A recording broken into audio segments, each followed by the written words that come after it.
Next हमारा most important क्या है, राफ्ट और मैट फाउंडेशन। ये भी क्या है, शैलो फाउंडेशन का पार्ट है। और इसके अंदर क्या होता है कि आपका हर कॉलम के नीचे जो हम लोग फाउंडेशन देते हैं, वो फाउंडेशन सारे एक दूसरे के साथ कनेक्टेड होते हैं, एक स्लैब के साथ एक साथ ही सारा कुछ कनेक्टेड होता है। और ये बहुत ही ज्यादा यूज में होता है और ज्यादा लोड बेयरिंग करता है ये, ठीक है ना। इसका डायग्राम है, ये सब हम देखेंगे। पहले हम लोग एक डायग्राम ही इसका देख लेते हैं स्टार्टिंग में कि राफ्ट फाउंडेशन में सिंपल क्या है कि अगर आपका कोई भी बेसमेंट है, ठीक है ना। अगर हम लोग पहले देखें साइड व्यू, ये क्या है आपका साइड व्यू है। साइड व्यू में क्या होगा कि आप लोग को बेसमेंट दिख रहा है, ठीक है ना। साइड व्यू में ये आपको क्या दिख रहा है, बेसमेंट। यहीं पे लिख लीजिए, बेसमेंट दिख रहा है। तो इसके नीचे का फाउंडेशन है वो कैसा होगा, इसके नीचे का जो फाउंडेशन होगा, ये टॉप व्यू है। ये क्या है आपका, ये है साइड व्यू, ये है क्या, टॉप व्यू, ठीक है। ये पूरा हम लोग क्या करते हैं, बेसमेंट में बिछाते हैं, ठीक है ना। जो पहले गड्ढा किए हम लोग को, इसके बाद क्या पढ़ना है, इसके बाद पढ़ना है यूज ऑफ राफ्ट फाउंडेशन और कंस्ट्रक्शन ऑफ राफ्ट फाउंडेशन। ये दोनों पढ़ना है हम लोग को। इसके बाद देखेंगे कि कैसे हम इसको बनाते हैं। तो पहले गड्ढा करते हैं, ठीक है ना। पहले गड्ढा किए, खाली पूरा मिट्टी हटा दिए। सारा मिट्टी हटाने के बाद एक ना हम लोग क्या करते हैं कि जहां जहां हमें कॉलम देना है वहां पे हम लोग क्या कर दिए, सेटअप दे दिए। जहां जहां मतलब कॉलम देना वहां पे आइसोलेटेड फुटिंग टाइप का दे दिए, बना दिए। और आइसोलेटेड फुटिंग कैसे देगा, ऐसे दिया जाएगा कि ये मान के चलिए यहाँ यहाँ कॉलम है, यहाँ यहाँ आपका क्या है, कॉलम है। वहां वहां हम लोग क्या कर देंगे, फॉर ये क्या कर देंगे, आइसोलेटेड फाउंडेशन दे देंगे।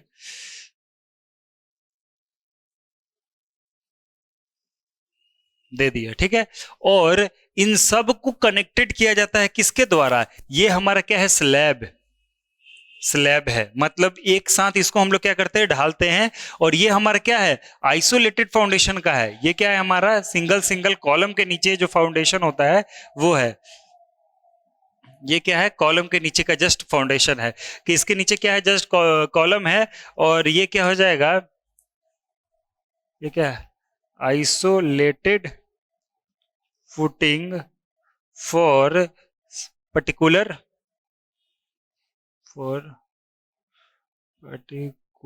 single कॉलम, ठीक है ना।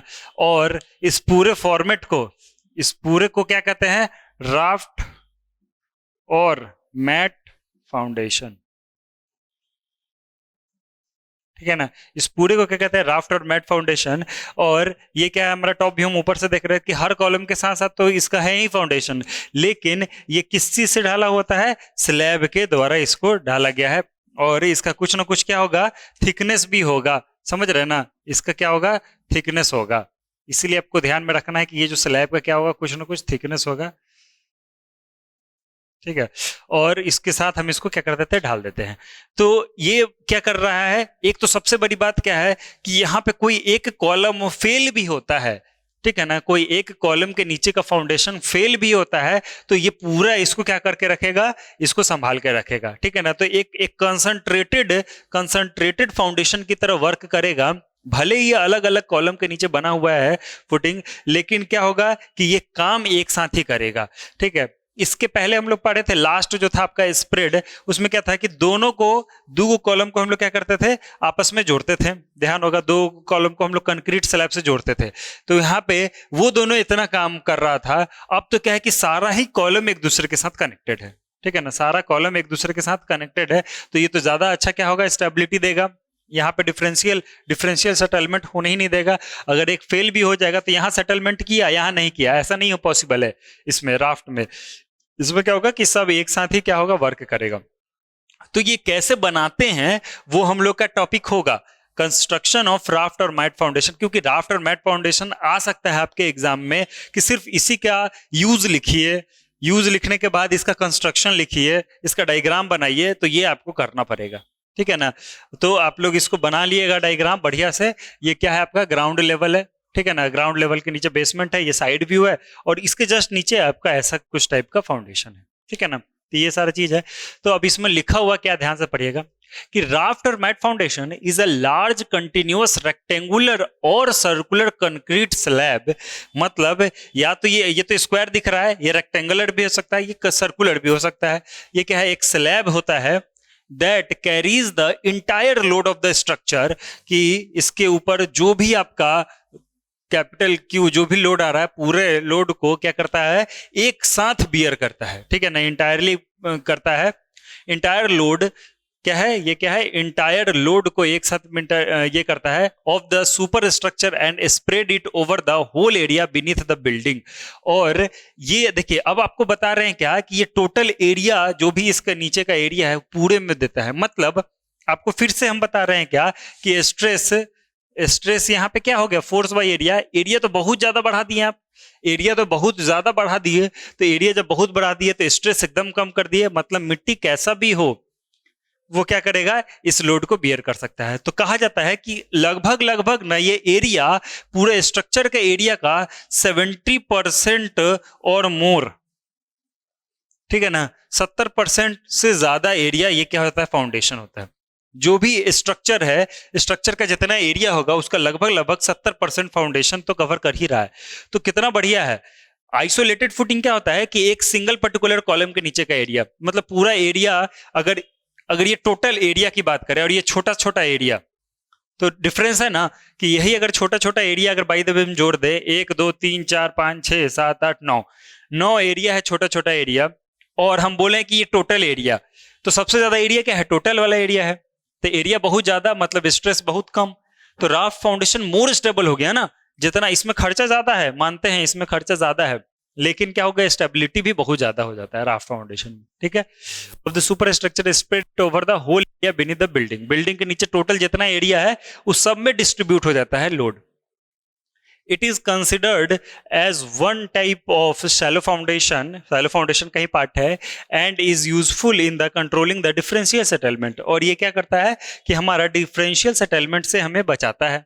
ठीक है ना, डिफरेंशियल सेटलमेंट से ये बचा देता है। It is suitable solution for low bearing capacity soil. सबसे बेस्ट बात कि जो सॉइल का बियरिंग कैपेसिटी कम होगा वहां भी हम ये दे सकते हैं। क्यों, क्योंकि हमको स्ट्रेस कम देना है ना, हमें क्या करना है, उसको स्ट्रेस कम देना है सॉइल को। तो सॉइल को जब स्ट्रेस कम देना है तो कहीं ना कहीं आपको एरिया बढ़ाना पड़ेगा। तो वही चीज हो गया यहाँ पे कि हमारा क्या है कि लो बियरिंग कैपेसिटी ऑफ सॉइल है, and this footing cover 70% of the structure. ये कितना करता है, 70% स्ट्रक्चर कवरता है। हाई स्ट्रक्चरल लोड के लिए सॉफ्ट पॉकेट और cavities in the soil, soil के नीचे कोई कैविटी या गड्ढा वड्ढा भी आ गया तो भी ये क्या करेगा, ब्रिज की तरह काम करेगा। इस मिट्टी, ये तो सबसे नीचे वाला लेयर हो गया ना, उसके नीचे कोई कैविटी भी आ गया, कोई गड्ढा भी आ गया, देखिए हम इसको अगर हम साइड व्यू में देखें कि मान के चलिए हम इसके ऊपर एक स्लैब ढाले हुए हैं ना, मिट्टी के ऊपर स्लैब ढाले हुए हैं, और ये आपका क्या है, स्ट्रक्चर है। ठीक है, तो इसके नीचे कोई कैविटी भी आ गया, कोई गड्ढा आ गया, तो गड्ढा अगर आ जाता है, तो अगर इसके नीचे गड्ढा आ गया, अगर हम लोग नहीं देते, हम लोग आइसोलेटेड फुटिंग देते हैं, मान के चलिए आइसोलेटेड फुटिंग दिए, तो हर कॉलम के नीचे क्या है, क्या है, फाउंडेशन है। तो हर कॉलम के नीचे फाउंडेशन है, और फाउंडेशन के नीचे क्या हो गया, गड्ढा आ गया, तो वो वाला कॉलम तो धंस जाएगा, उसका क्या होगा, सिंकिंग जो होता है, सिंकिंग हो जाना, सेटलमेंट हो जाना, वो सारा हो जाएगा। लेकिन इसके अंदर क्या हो गया कि किसी के नीचे अगर गड्ढा भी आ गया, कैविटीज आ गया, छोटा सा कैविटी, तो ये क्या गया, it acts like a bridge. क्या है, cavities in the soil, it acts like a bridge, it's act like a bridge, and no failure in the foundation occur। मतलब कोई फेलियर नहीं होगा फाउंडेशन में। ठीक है ना, वो क्यों, ब्रिज की तरह ये काम करेगा, ये गड्ढे के लिए ब्रिज की तरह काम करेगा, और कोई इसमें क्या होगा, सेटलमेंट नहीं होगा। तो ये डिफरेंशियल सेटलमेंट से बचाता है। कोई भी अगर कैविटीज, स्मॉल कैविटीज आ गया नीचे, पॉकेट कैविटीज उसको कहते हैं, तो वो हमारा क्या होगा, प्रिवेंशन रहेगा, मतलब इसमें कोई फेलियर नहीं होगा फाउंडेशन में। तो राफ्ट और मैट फाउंडेशन का ये हो गया बात। अब इसका यूज होगा कि भाई यूज क्या क्या है, ठीक है ना, यूज क्या क्या है, और हमारा क्या है, नेक्स्ट टॉपिक क्या रहेगा, कंस्ट्रक्शन ऑफ राफ्ट फाउंडेशन। तो पहले इसका हम लोग यूज देख लेते हैं, उसके बाद हम लोग इसका ये देखेंगे। ठीक है, तो इतना पहले आप लोग अच्छे से लिख लीजिए।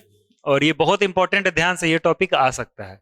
नेक्स्ट है हमारा राफ्ट फाउंडेशन का ही टॉपिक है, क्या है, यूज ऑफ राफ्ट और मैट फाउंडेशन। ठीक है ना, यूज का अगर लिखना हो तो यूज क्या लिखिएगा कि पहला यूज है क्या, it is used for the construction of commercial building. पहले तो ये कहाँ पे यूज होता है, कॉमर्शियल बिल्डिंग में यूज होता है।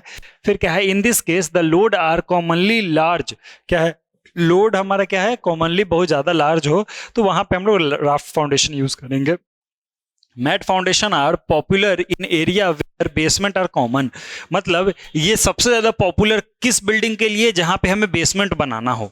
ठीक है ना, तो ऑब्जेक्टिव क्वेश्चन अगर अब बेसमेंट का अगर पहला डिस्कस कर रहा है तो यही कर रहा है, तो ऑब्जेक्टिव क्वेश्चन अगर बेसमेंट के लिए मोस्ट सुटेबल, अभी हम लोग एक और टॉपिक देखेंगे उसमें क्या होगा कि अलग अलग कंडीशन के लिए अलग अलग फाउंडेशन का नाम दिया जाएगा। ठीक है, तो अगर बेसमेंट की बात करें तो मोर सुटेबल क्या आ रहा है, राफ्ट फाउंडेशन। ठीक है ना, कि बेसमेंट का अगर बात करें कि कोई ऐसा कंडीशन जिसमें बेसमेंट, ऐसा कोई बिल्डिंग है जिसमें हम बेसमेंट देना चाह रहे हैं, तो वहां पे मोर सुटेबल, देने के लिए हम लोग कोई भी देते हैं लेकिन मोर सुटेबल क्या है, राफ्ट और मैट फाउंडेशन है। ठीक है, it is used for low bearing capacity soil, ये भी हम आपको डिस्कस किया है। क्यों, क्योंकि राफ्ट फाउंडेशन में एरिया बहुत ज्यादा होता है फाउंडेशन का, अप्रोक्स 70% ऑफ स्ट्रक्चर का जितना एरिया होता है उसका 70% एरिया हम लोग क्या कर देते हैं, फाउंडेशन में दे देते हैं।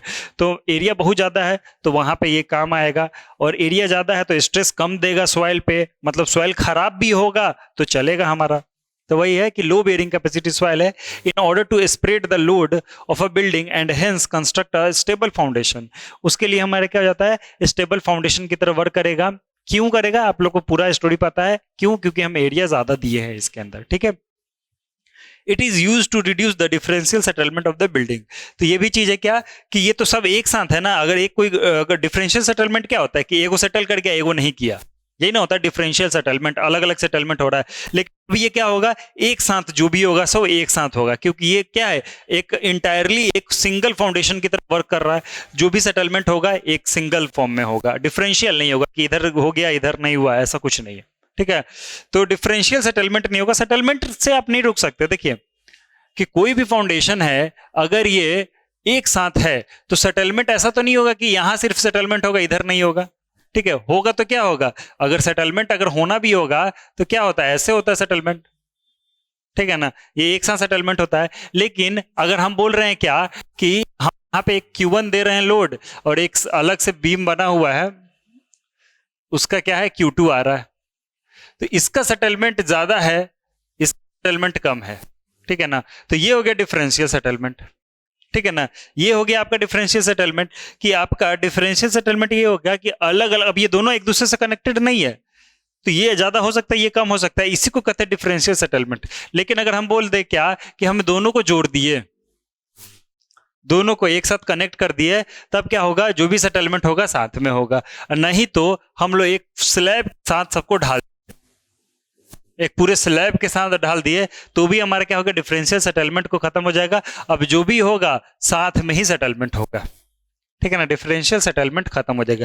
तो इस चीज को आप लोगों को क्या करना है, समझना है कि आखिर में ये कैसे हो रहा है। ठीक है ना, इस चीज को समझना ही मेन है कि अगर हम बोल रहे हैं कि डिफरेंशियल सेटलमेंट खत्म हो जाना, ऐसा नहीं कि सेटलमेंट नहीं होगा, सेटलमेंट नहीं होगा। देखिए अलग अलग में आपको हम बता देते हैं, थोड़ा डायग्राम साफ सुथरा रहेगा तब आपको ज्यादा समझ में आएगा। कि एक ये है हमारा आइसोलेटेड फुटिंग और ये है मेरा एक आइसोलेटेड फुटिंग। ठीक है, ये एक दूसरे के साथ जब कनेक्टेड नहीं था तब हम बोल रहे हैं क्या कि ये क्या कर गया, इतना सेटल कर गया, और ये क्या हो गया, ज्यादा सेटल कर गया। ठीक है ना, सेटलमेंट ऐसे हो गया तब जब इन दोनों को आपस में नहीं कनेक्टेड किया गया था, मतलब ये अलग अलग था। लेकिन अगर हम बोल दें क्या कि हम इन दोनों को क्या कर दिए, कंबाइन कर दिए एक स्लैब के साथ, एक स्लैब के साथ इन सबको अटैच कर दिया आगे भी, तो अब सेटलमेंट ये चाह करके ज्यादा कम नहीं हो सकता है। अब जब भी सेटलमेंट होगा इनमें तो वो क्या होगा कि एक साथ ही होगा, समझ रहे हैं, एक ही साथ सेटल करेगा जब भी होगा। वही चीज होता है इसके अंदर राफ्ट और मैट फाउंडेशन में कि डिफरेंशियल सेटलमेंट को हटा करके ये जो भी होगा एक साथ ही होगा सेटलमेंट। ठीक है, तो यही कह रहा है कि डिफरेंशियल सेटलमेंट हट गया। It is used when soil layer is unstable, मतलब ऊपर नीचे है, ठीक है ना, ऊपर नीचे है तो एक बीच में गड्ढा भी आ गया, तो in this case raft foundation act as a bridge over that, मतलब ओवर देयर, मतलब उसके ऊपर क्या हो जाएगा, एक ब्रिज की तरह काम करेगा कि अंडुलेशन भी है तो वो ब्रिज की तरह काम करेगा। ठीक है, जो कंस्ट्रक्शन होगा, अभी नेक्स्ट टॉपिक क्या है, कंस्ट्रक्शन ऑफ मैट फाउंडेशन में, कि हम लोग करते क्या है कि गड्ढा किए, कोई भी सुटेबल लैंड में पहले क्या किया, एक्सकवेशन करके मिट्टी हटा दी है, फिर उसको कॉम्पैक्ट करेंगे, जो आपका लेयर है निचला उसको क्या करेंगे, कॉम्पैक्ट करेंगे अच्छे से। ठीक है, फिर उसमें हम लोग क्या करते हैं, एक लेयर ढाल देते हैं, ठीक है ना, पतला सा लेयर ढाल करके फिर रेनफोर्समेंट के हेल्प से रेनफोर्समेंट बांधेंगे, और हम लोग क्या करेंगे, रेनफोर्समेंट बांध करके फिर ये बीम हम लोग देते हैं, कॉलम जो आ रहा है इसके ऊपर वो जाता है। ठीक है ना, तो यही चीज है इसमें राफ्ट फाउंडेशन में। अभी हम लोग का नेक्स्ट टॉपिक वही रहेगा, क्या, कंस्ट्रक्शन ऑफ राफ्ट और मैट फाउंडेशन, वो हम लोग देखेंगे स्टेप बाय स्टेप। नेक्स्ट है इसका टॉपिक कंस्ट्रक्शन ऑफ राफ्ट और मैट फाउंडेशन। ठीक है ना, कंस्ट्रक्शन क्या है हमारा, कैसे हम इसको बनाते हैं राफ्ट फाउंडेशन को। तो सबसे पहले क्या करते हैं कि रिमूव द डर्ट, मतलब जो ऊपर लेयर है, जो भी घास वास उगा हुआ है उसको पहले हम लोग साफ करते हैं। ठीक है, उसको पूरा पहले साफ किए, उसके बाद and excavate soil to a uniform flat level, मतलब एक यूनिफॉर्मली उसको हम एक्सकेवेट करते हैं, और फ्लैट हम लोग आंखों से देख करके, ऐसे तो नहीं कि बिल्कुल फ्लैट हो, लेकिन हम लोग चाहेंगे क्या कि जो भी मैक्सिमम आप हाथ से कर सकते हैं उसको उतना फ्लैट कर करके फिर हम लोग एक्सकेवेट कर देते हैं। फिर क्या करते हैं, the foundation bed is then compacted, फिर उसको हम लोग क्या करते हैं, कॉम्पैक्ट करते हैं। ठीक है ना, हैमर के थ्रू, बाई हैमर लिखिएगा, कॉम्पैक्टेड बाई हैमर। ठीक है, हैमर के थ्रू हम उसको क्या करते हैं, कॉम्पैक्ट किया अच्छे से। ठीक है, और वही क्या हो रहा है हमारा, उसी लेवल पे हम लोग सारा काम करते हैं। तो मतलब कि जैसे कि हम लोग ये डायग्राम देखे थे, ठीक है ना, ये डायग्राम देखिएगा कि हम लोग क्या किए थे, पहले बेसमेंट बनाए थे। ठीक है ना, बेसमेंट बनाए थे, मतलब कि ये एक्चुअल में क्या है, यहाँ पे हम लोग गड्ढा किए। ठीक है ना, गड्ढा किए और इसको हम क्या किए, पहले यूनिफॉर्मली रखेंगे, और ये हमारा क्या है, ग्राउंड लेवल है, ग्राउंड लेवल है, कॉम्पैक्ट किए, और हम क्या कहेंगे, यहाँ पे कॉम्पैक्ट करेंगे अच्छे से। ठीक है ना, अच्छे से हम इसको कॉम्पैक्ट किए, और कॉम्पैक्ट करने के बाद हम लोग क्या करते हैं, यहाँ पे एक शीट बिछाते हैं, और हम टॉप व्यू देख रहे हैं। अब हम लोग इसका क्या कर रहे हैं, टॉप व्यू देख रहे हैं। ये तो हमारा साइड व्यू है,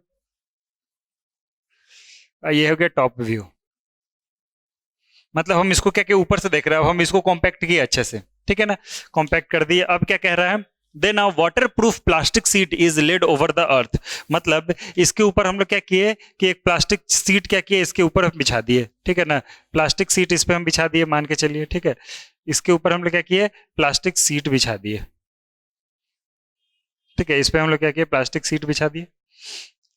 अब कह रहा है क्या कि after that pour around 7 centimeter layer of the plain cement concrete to create a perfectly flat and level base for the foundation। अब इसके ऊपर हम लोग क्या करते हैं कि 7 centimetre thick plane cement concrete हम लोग इस पे बिछा देते हैं। प्लेन सीमेंट कंक्रीट हम लोग इसके ऊपर क्या किए, बिछा दिए। क्यों, क्योंकि ये एकदम बिल्कुल प्लेन हो जाए, मतलब इसके ऊपर हम लोग क्या किए, प्लेन सीमेंट कंक्रीट बिछा दिए। ठीक है, अब बिल्कुल किस चीज के लिए, इसको प्लेन करने के लिए, प्लेन करने के लिए बिछा दिए। Lay reinforcement over the foundation bed. Reinforcement are provided in both the direction in 2 layer to balance the upward and downward bending। मतलब पहले तो दोनों डायरेक्शन में, मतलब लॉन्गिट्यूडनली भी रेनफोर्समेंट और ट्रांसवर्स डायरेक्शन में भी रेनफोर्समेंट बिछा दिए, और 2 लेयर में भी बिछा दिए अप एंड डाउन। ठीक है ना, कि बेंडिंग जो होगा हमारा वो कंट्रोल कर सके। After that concreting is done, उसके ऊपर हम लोग इसमें क्या करेंगे, कंक्रीट डाल करके भर देंगे। ठीक है ना, उसको प्लेन कर देंगे। और क्या है, finally a suitable curing should be used to make the sure concrete achieves the designated compressive strength. उसके बाद हम इसको क्या करते हैं, इसमें क्या करेंगे, कंक्रीटिंग कर देंगे। ठीक है ना, पूरे में हम लोग क्या कर दिए, कंक्रीटिंग कर दिए, इसमें पूरे में कंक्रीट भी पूरा कंक्रीटिंग कर दिए। और कंक्रीटिंग करने के बाद हम इसको छोड़ देते हैं, इसमें पानी भर के छोड़ देते हैं। ठीक है ना, पहले हल्का सा जो भी इसको स्ट्रेंथ आना था एक दिन छोड़ करके, जब सेट हो जाए उसके बाद हम क्यूरिंग स्टार्ट कर देंगे। और क्यूरिंग तब तक करेंगे जब तक हमें कंप्रेसिव स्ट्रेंथ जो भी डेजिग्नेटेड है, जितना हमको चाहिए उतना नहीं आ जाए, तब तक हम इसको छोड़ देते हैं। ठीक है ना, छोड़ दिए, उसके बाद जब ये सूख जाता है उसके बाद हम लोग इस पे वर्क करते हैं। ठीक है, और हम इसीलिए इसका नाम बेसमेंट इसीलिए दे रहे हैं, इसका नाम हम लोग क्या दिए, बेसमेंट, इसीलिए क्योंकि अब इसके ऊपर आप डायरेक्ट क्या कर दिए, कॉलम का लोड इस पे दे दीजिए। ठीक है ना, आप बेसमेंट में जब जाते होंगे तो देखते होंगे खाली कॉलम दिखता है आपको। जब बेसमेंट पे जाते हैं, पार्किंग वार्किंग के लिए यूज किया जाता है मेनली, तो उसमें आपको सिर्फ कॉलम दिखता है। ठीक है ना। एक्चुअल में उसके नीचे क्या है, राफ्ट फाउंडेशन है, राफ्ट और मैट फाउंडेशन है, क्योंकि क्या ये मोर स्टेबल भी हो जाता है और हम इस एरिया को यूज भी कर सकते हैं। और कहीं कहीं नहीं यूज करिएगा तो सिर्फ फाउंडेशन के लिए यूज करिए, फिर फर्स्ट फ्लोर से काम स्टार्ट हो जाएगा, ग्राउंड फ्लोर से। ठीक है, तो ये चीजें होती है इसके अंदर कि आपको कंस्ट्रक्शन बहुत इंपॉर्टेंट है। ठीक है ना। फिर से एक ओवरव्यू देख रहे हैं फटाफट। पहले ऊपर लेयर को साफ किए, गड्ढा किए, गड्ढा हम इस हिसाब से करेंगे कि यूनिफॉर्मली गड्ढा हो और फ्लैट रखे हम अपने रीजन को। वैसे हम फ्लैट कर लेंगे, लेकिन क्या होगा कि उससे क्या होगा कि हमें परेशानी बाद में कम होगा। पूरा फ्लैट करके छोड़ देंगे। ठीक है, फिर उसको क्या करेंगे, the foundation bed is then compacted by hammer. उसको कॉम्पैक्ट करेंगे हैमर के थ्रू बढ़िया से, लगभग प्लेन हो गया। Then the waterproof plastic sheet is laid over the earth, मतलब एक प्लास्टिक सीट हम लोग बिछा देंगे उसके ऊपर। फिर क्या करेंगे, after that pour around 7 centimetre layer plain cement. देखिए हम लोग क्या कह रहे हैं, प्लास्टिक सीट यहाँ पे इसलिए बिछाए थे, देखिएगा यहाँ पे क्या कह रहा है प्लास्टिक सीट इसलिए बिछाए थे क्योंकि आपको 7 सेंटीमीटर लेयर का प्लेन सीमेंट कंक्रीट उसमें बिछाना था। तो अब जो प्लेन सीमेंट कंक्रीट आप बिछाते हैं तो इसमें कंक्रीट में क्या होता है कि पानी भी होता है, वाटर। अगर हम डायरेक्ट ऐसे बिछाने लगते तो ये जो ग्राउंड है, मिट्टी है, ये एक्चुअल में क्या है, यहाँ पे सॉइल है ना, तो सॉइल क्या होगा कि सारा उसके वाटर को एब्जॉर्ब कर लेगा, कंक्रीट के सारे वाटर को एब्जॉर्ब कर लेगा और फिर वो हमारा क्या होगा, वो सेट नहीं कर पाएगा। अगर पानी कमी हो जाए, मतलब रेशियो क्या हो जाएगा, वाटर सीमेंट रेशियो कम हो जाएगा, तो हमारा जितना चाहिए स्ट्रेंथ वो स्ट्रेंथ मिल नहीं पाएगा। ठीक है, इसलिए हमें क्या करना होता है, एक प्लास्टिक शीट बिछाना पड़ता है उसके ऊपर। तो ये लाइन कभी मत स्टेप में छोड़िएगा कि स्टेप जो हमारा थर्ड है, थर्ड स्टेप में क्या करते हैं, प्लास्टिक शीट बिछाते हैं, उसके बाद हम लोग सीमेंट कंक्रीट करते हैं, और वो भी 7 सेंटीमीटर प्लेन। ठीक है, क्यों, सिर्फ प्लेन होने के लिए, यूनिफॉर्म हो जाए कि अनड्यूलेशन ना रहे। तो वही चीज कह रहा है, to create a perfectly flat, मतलब परफेक्टली फ्लैट हो जाए region and level base for the foundation. जो फाउंडेशन का लेवल हो गया वो हमारा प्लेन हो जाए, अब उसके ऊपर हम लोग रेनफोर्समेंट बिछाना स्टार्ट करेंगे, मतलब छड़ वगैरह हम देना स्टार्ट करेंगे। Lay reinforcement over the foundation bed, reinforcement are provided in both direction, मतलब लेंथ वाइज और विड्थ वाइज दोनों वाइज हम लोग क्या कर देंगे, फाउंडेशन देंगे, मतलब क्या रेनफोर्समेंट देंगे, और इन 2 लेयर भी, in 2 layer to balance the upward and downward bending. 2 layer में भी देंगे अपवर्ड डाउनवर्ड, कि हमारे क्या हो जाएगा कि बेंडिंग ना हो। After that concreting is done over that, फिर हम लोग कंक्रीट कहीं से मिक्स करेंगे, जो भी रेशियो में आपको चाहिए, जैसा भी चाहिए वैसा मिक्स करेंगे। फिर हम इसके ऊपर बिछा देंगे। बिछाने के बाद हम लोग क्या करते हैं, वो वाइब्रेटर अगर यूज कर करके हम लोग क्या करते हैं, उसको प्लेन करते हैं कि सारे कंक्रीट के अंदर, सारे रेनफोर्समेंट के अंदर क्या हो जाए कि सारा कंक्रीट चला जाए। ठीक है ना, तो वो प्रॉपर करने के बाद फिर हम इसको छोड़ देंगे कुछ समय के लिए, 1-2 दिन के लिए। जब सेट हो जाए उसके बाद finally a suitable curing should used to makes your treat achieve the designated compressive strength. और हम लोग क्या करते हैं, क्यूरिंग करना स्टार्ट करते हैं, तब तक पानी भर के छोड़ देते हैं, तब तक जब तक इसको जितना स्ट्रेंथ चाहिए उतना मिल ना जाए। ठीक है, तो ये है कंस्ट्रक्शन प्रोसीजर। तो यहाँ पे आप लोग का सैलो फाउंडेशन का टाइप कंप्लीट होता है। नेक्स्ट हमारा टॉपिक क्या होगा, डीप फाउंडेशन का टाइप। ठीक है, थैंक यू वेरी मच।